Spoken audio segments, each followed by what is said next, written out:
What I'm going to give you is priceless. It's free. It's only going to cost you your time of listening, but could change and will change your life and your pets' lives forever. If you adopt the knowledge that I have spent thousands of pounds learning, it'll change your life. And I'm going to give you a lot of that for free. I can't go into too much detail because I've spent hours and hours and hours learning this sort of thing over years. But what I will do is give you enough that you can crack on and change your life and the life of your animal that you're energetically connected to. So I'm not a vet. I am a trained applied herbal choices practitioner. I don't do this for my living. I do it because I have 13 cats and dogs, chickens and all sorts of things in my life. I do a lot of work with animals, but I'm mostly working in IT as an IT consultant. So I do this kind of on the side and mostly just for my animals and my friends. It is something I will do more of later in life, but just not for now. So the cost of living is terrible right now. I know people are struggling to feed their animals. People are struggling to go to the vets. So what I'm going to give you saves you in so many ways. So basically, it doesn't matter what you're feeding your animals, you can give them these. I will explain it to you, so bear with me. It prevents you having to go to the vet because it's a holistic approach to reduce illness and disease and prevent illness and disease. So what I'm going to focus on this weekend is giving you what I call my maintenance plan. Now, I'm not a vet, so I can't advise or teach you. And as a practitioner, I can only show you what to do for your own animal. So what I'm going to do is show you what I do, how I do it, why I do it, and what are the benefits from what I'm giving them in order for them to self-medicate. So what I want you to do is learn from what I give you. It doesn't have to cost you a lot at all. So what I'm going to do, in order to help me grow, and I especially want to grow on YouTube, if you share this video and the other video of the animals eating the herbs, and then comment on my YouTube videos about that, and I'll put the links in below these videos. If you share that all on your social media with all your network of friends, and try and build up who subscribes on my YouTube video and comment on it. So you subscribe and comment, and I'll enter you into a competition. And then what I will do is I will send 3 people a selection of 15 to 20 different herbs and powders, depending on whether it's for your dog or cat or horse or chickens or rabbit or whatever pet you have. Let me know when I say you're one of the 3 winners. I will send you a selection for free, and one of those 3 winners will also get a free book. It's one of my favourite ones, which is Homeopathic Care for Cats and Dogs. So let me know that you've shared my videos by subscribing and putting a comment into my YouTube channel, because I really want to try and grow my YouTube channel now. And I will send you these things, which will be fantastic. So basically, there's so much power behind essential oils, herbs and powders. Now, I'm not going to do essential oils now, but if you want to comment and ask questions, I'm happy to answer questions and go further down that route. So I can give more information on blood sugar lowering.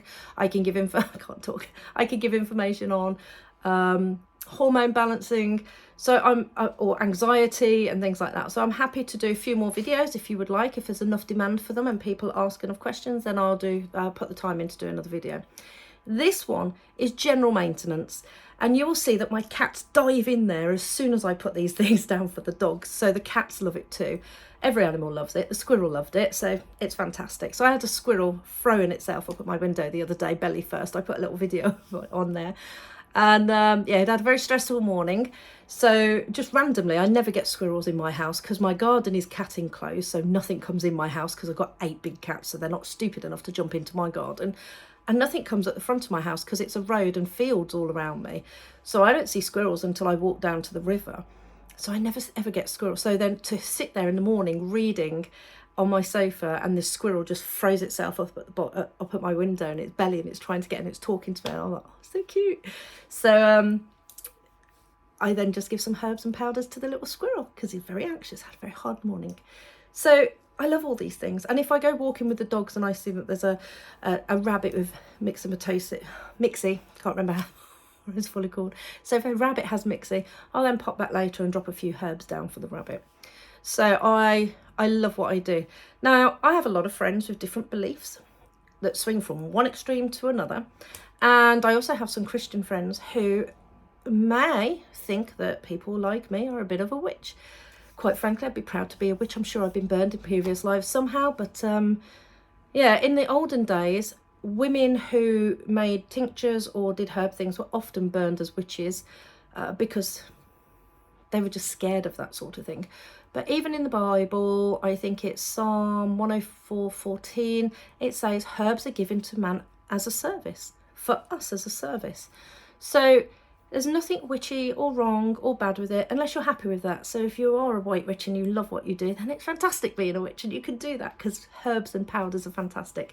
But if you're worried that it's going to be from the dark side or worry your religion, it's in the Bible, check it out.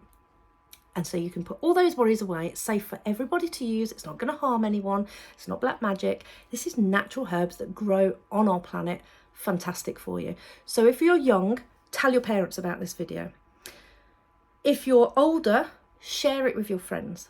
And please share my YouTube links. So what I'm going to do is explain to you now what you do. So there's certain rules. 1, never, ever, ever put these things in your pet's food. If you do that, you are supplementing. Now, we're not supplementing. We are allowing your pets to have a choice and to self-medicate.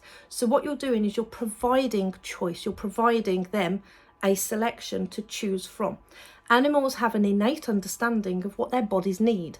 The closest I can say this to is when we women are pregnant, we get cravings, or we feel sick at the smell of certain things. So I, for instance, couldn't stand the smell of alcohol. I can't remember what else I couldn't stand. The alcohol is what really, really bothered me. I just felt like vomiting every time I even got a whiff of a glass of wine or something, which is funny because I love wine, so that's bizarre. And also, I then craved things like fruit and cream, so I must have really craved lots and lots of sugar. So I couldn't get enough fruit. I ate fruit by the massive bowls. And when I was pregnant, I knew what my body needed and I knew what my body didn't really need. I got very strong controls over that. Well, our animals are very connected to source, so they get that all the time. They have that knowledge and connection embedded in their DNA. So they know what they need, and if left wild and to their own devices, they would naturally go and select what they need all the time. So if you have a dog or a horse, you will see this when they're in hedgerows and walking. They will go and pick at what you probably think is just grass, but there's also things in between the grass that they may be picking at. So they like things like cleavers and yarrow and all sorts of different things. So another video I will share is my favourite books that I like to use. So I say it will cost you nothing. Go to your library, ask your library to get some books in for you, and then it won't cost you a penny. If you win my competition, you can have a selection of all these powders and herbs, and it won't cost you a penny. But if you like what you see, all you have to do is just go and buy a small amount of each one, and then you can see what your pet picks. And then that's the only ones you have to buy. So if you put 20 different things down, your animal will only pick about 4, 3, 5 of those, if that. So if you do that, you'll know what they need and what they pick, and those are the only ones you have to buy more of. So those are the rules. Don't supplement by adding it into their food. As you will see from the video, I have laid them out in separate little places so that the animal can clearly see which one they want and need, and you will see that they will go up, they will smell, they will inhale, they may roll in it, they may ingest it by either licking or eating. My husky is the only one of my dogs who will eat the berries. She loves berries, can't get enough of berries. So different breeds have a tendency to select different things. Now, huskies have an issue with metals and magnesiums and irons in their body, and some of them can get quite sick, losing hair and things like that. So providing these for huskies is crucial. If you have a husky, you may find that they eat soil. So huskies have a tendency to eat soil. There's lots of minerals in soil. So if you give your husky the green things and the berries, they're getting loads of minerals and vitamins that some of them try to find in the soil. and some of them don't. So ever since I've been doing this with my husky, she stopped digging and eating soil. But if I don't give her these, she eats soil. If she goes into the garden and starts eating soil, I know that I've been too long in giving them another holistic session. So what I do is I put these things down, they pick what they want, and even the greedy Labradors are not greedy. They will be very specific as to what they want, and they may take a little bit of one thing and then a little bit of something else and then go back to another thing. They know exactly what they want, how much they want, the exact quantity, and in what order. And you'll be surprised when you see it, because it's true. One of my Labradors is the only Labrador that I've had that has ever eaten red clover. And it's a dried flower that I put down. She will only eat red clover at specific times of the year. And I know it's because she gets inflamed at certain times of the year. So normally if she's just about to come into season, she might like a little bit of red clover because it's good for inflammation. And I don't know why, but none of the other dogs, when they have in their season or coming in season, ever touch red clover, but one of my Labradors does. So having a consultant do this is best, because when you have a proper session, you will have 30, 40, 50 different essential oils, hydrolats, powders and herbs. Today or this weekend, I'm just going to focus on powders and herbs because they're the safest and easiest to use. Now, if you want to go further with this, then you can use hydrolats, and all you have to do is put them down. So supplementing is the first rule. Don't put it in their food, put it down so they can select. That is really important. The second thing is never just put one thing down. So if you put a selection down and your dog picks 2 items and you know that all you have to do is give them those 2 items, that's fine. But if your dog only picks 1 item, don't just put that 1 item down. You still have to put a second item down so that they have a choice. And that is really important. There's a lot of science behind it, but trying to make it as quick and easy as possible is, if they don't have a choice, they may take something they don't actually need because they don't have what they're looking for. So dogs that go around eating other dogs' poo, eating soil, eating cardboard, eating plaster off the walls, they are trying to find something like a mineral that is not in their diet. And with all our processed foods nowadays, there's not much in the diet. More and more people are struggling to feed their animals, let alone raw feed. And I am a raw feeding fan, but it doesn't matter if you do kibble, wet, raw, this is going to help. And also on the raw market, they're still making shortcuts in food at the moment. So even our raw food quality has often gone really, really low, or become so expensive that people are having to find different food sources to do. The other rule is you've got to make sure that they have that choice. So never just put one thing down. And the other rule is give them time and space to pick what they want. In my video, you will see that I just let them all in there. I have 13 cats and dogs. I don't have all the time in the world to isolate each of them one by one. Ideally, you should. If you do the full session with essential oils and hydrolats first and then the herbs and powders, then it's going to take at least 90 minutes per animal. My animals are used to this. I'm not trying to identify any particular habits or issues they have. They don't fight with each other. They're very used to it. But if you have more than one animal, they will influence each other as to what they select. So for example, a dog may not pick spirulina, but if another dog picks spirulina, that dog will go, oh, I'm going to have some of that because I don't want that one to have it all. So if you only have 1 or 2 pets, don't allow them to pick each other's, be together, because it'll influence them. Do it one at a time. Then you can keep a note as to which one they actually want. So if you do that 1 animal at a time, and you'll see in my video I use maps or plates. You can do a little piece of paper and label where everything is and just what each one is on what order that you've laid them down so you don't forget. And then you can just tick the ones they like. And this is the next thing. How do you know if they like them? If they eat them or lick them, you know they like them. That's really easy. But also watch, because cats will very rarely ingest via the mouth any herbs or powders on the floor. But they may roll in them, and cats do this in nature. They roll down, crush things, and inhale the essence of whatever it is they've crushed. So that's why you always see cats rolling in your flower beds. So they breathe in those flowers. So you put chamomile and calendula down, the cat's going to roll in it, roll all over, and totally enjoy the aromatherapy of that. They are getting something from it. So if they're rolling in it, they are applying it topically to their fur and to their skin, and they are inhaling it. Now, if you ingest something, it goes into your mouth, down into your digestive system. If you inhale something, it goes into your bloodstream and straight up to your brain and your nerve system. So these are different forms of ingestion. If you put body cream on, it goes straight into your cream. So the cream goes straight into your skin, and you ingest it directly into your bloodstream, which is why so many creams can cause cancer. And it's why I only make my own now with essential oils, and I won't use any products that are not completely pure. Because if you put things on your skin and you ingest it that way, your kidneys, your liver, they are not involved in cleansing out and detoxifying, because it doesn't go down there. They can only clean you out if it goes through your digestive system, and then it goes through your urinary system, and your kidneys and your liver can do all the different things that they do as part of that process.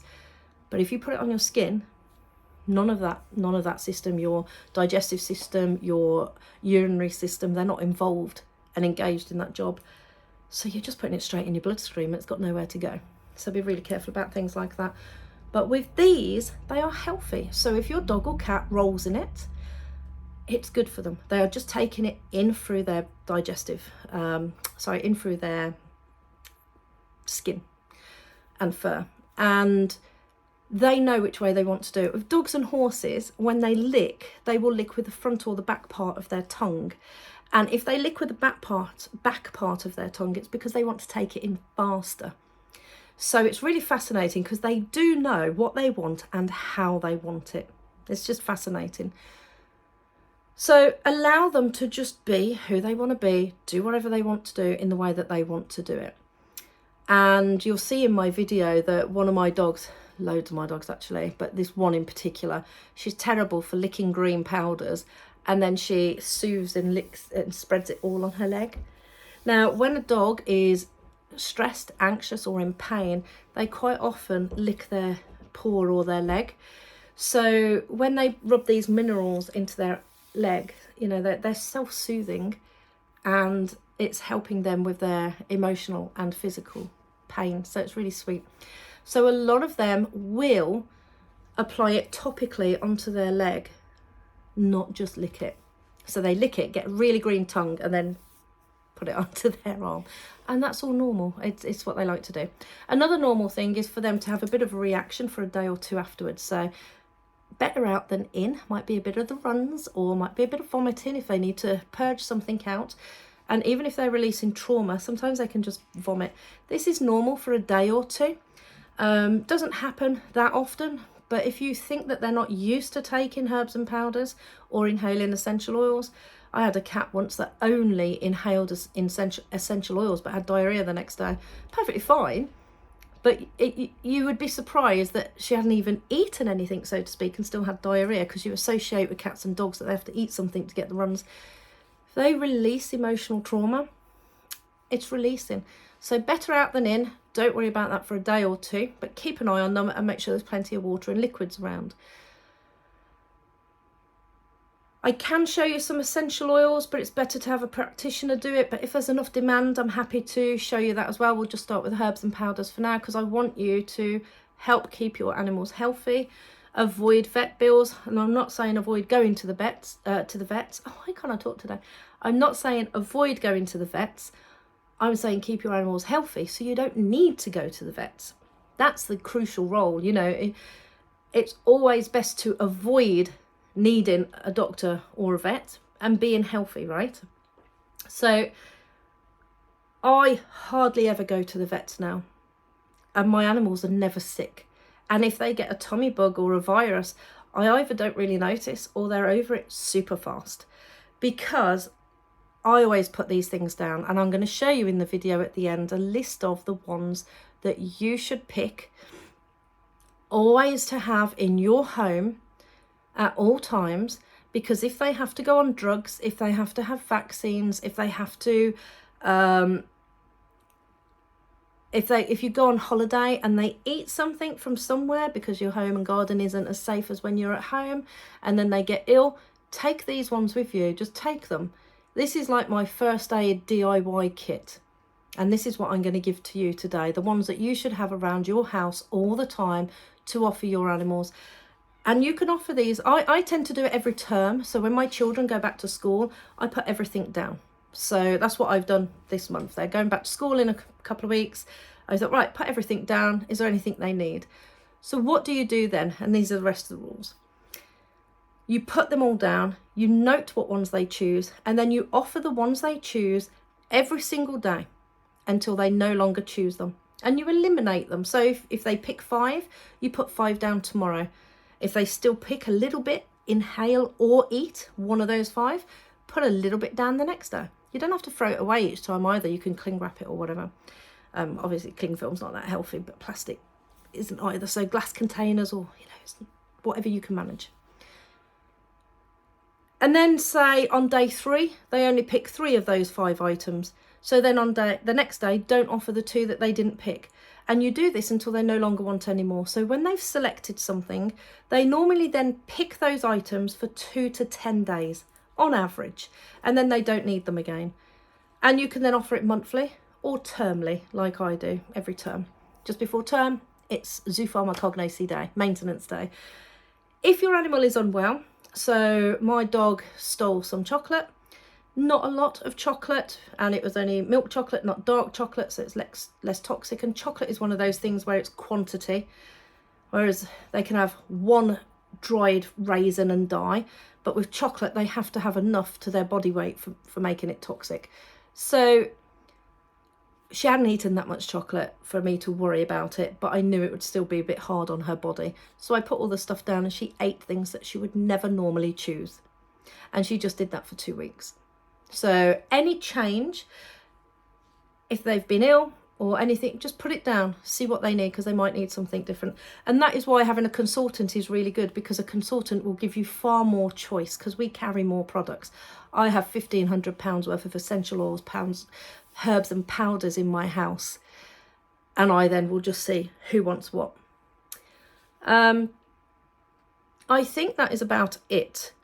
So please remember, give them choice, take a note of what they want, offer it every day until they no longer want it, which is normally 2 to 10 days, and then cut back and just do it as maintenance. When I do it as a practitioner, what they choose tells me their story behind them, whether they're choosing something for a mental issue or a physical issue from this life or previous life. So horses are very emphatic and they love this.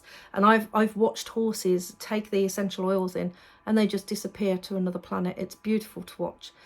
So I hope you found this video interesting, because this is really powerful and it will really help you and your animals. So if you watch the other video, you can then come back to this video, but just make sure that you follow the rules, because they're really, really important for your animal's safety. And on that note, with me as well, you'll see some of these things, like the wheatgrass is good for lowering your blood sugars. So I put that, and I put a few other things in there. So a lot of these greens I add to my smoothie. They're really, really good for you.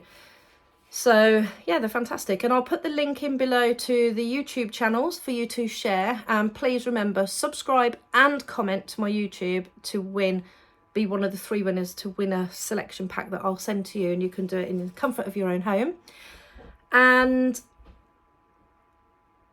yeah, just have fun with it. It's really, really amazing stuff. I'll also put a link into Animal Aromatics because they're really lovely, and you can speak to Sam there and say, look, I've watched Rachel's video and I just want to do a few little things, and she will do you an economic little pack. So you've got a sample of several like different items, 10, 15, 20, whatever you want to do. Or give her your budget. Say, look, I would ideally like to do all of these, but I haven't got much money, so what can I get for £10? What can I get for £15? Honestly, it doesn't cost you that much, because you don't feed them this with their food all the time. This is self-medication. This is them selecting it, and you could just do it twice a year.